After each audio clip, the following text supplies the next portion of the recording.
নমস্কার বন্ধুরা, আমার চ্যানেলে আপনাদের স্বাগত জানাই।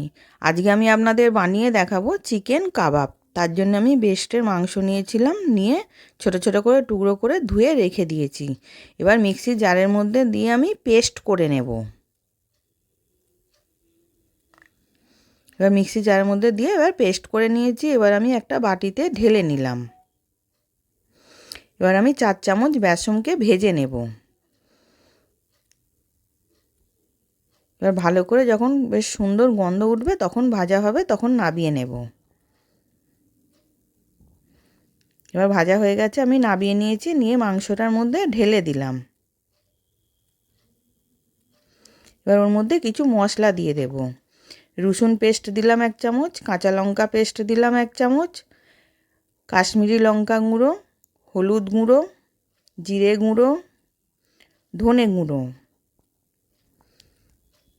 গোলমরিচ গুঁড়ো, গরম মশলা গুঁড়ো, স্বাদ মতো নুন, আর টেস্টের জন্যে 1/2 চামচ বিট নুন দিলাম, আর আধখানা পাতিলেবুর রস দিলাম,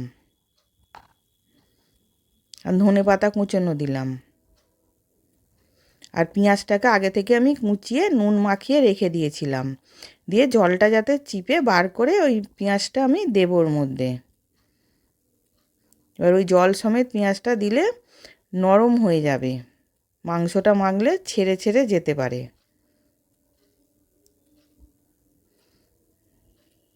এবার ভালো করে চিপে পেঁয়াজগুলোকে দিয়ে দিলাম।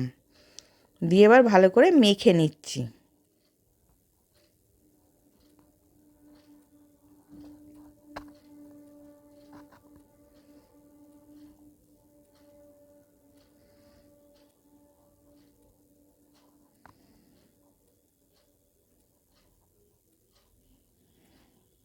এবার ভালো করে মাখা হয়ে গেছে। হাতে আমি একটু তেল ব্রাশ করে নিয়েছিলাম, নিয়ে কিছুটা করে নিয়ে আমি গোল গোল করে চ্যাপটা করে নেব।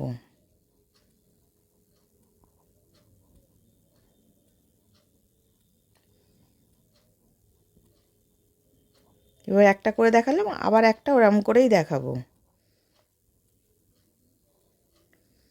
কিছুটা অংশ নিয়ে গোল করে চ্যাপটা করে নিচ্ছি। এবার ওরম করে আমি সবগুলোকে করে নেব।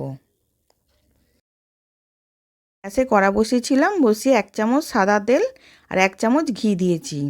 দিয়ে এবার চিকেন কাবাবগুলো দিয়ে দিলাম, দিয়ে আমি ভেজে নেব। এবার এক পিঠটা হয়ে গেছে, আর এক পিঠটা উল্টে দিচ্ছি।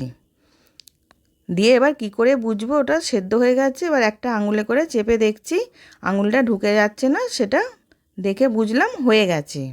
এবার উল্টে পাল্টে ভেজে নিয়েছি। এবার আমি তুলে নিলাম।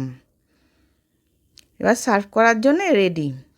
আশা করছি ভিডিওটা ভালো লেগেছে। আমি হাজির হব আর এক নতুন রেসিপির সাথে।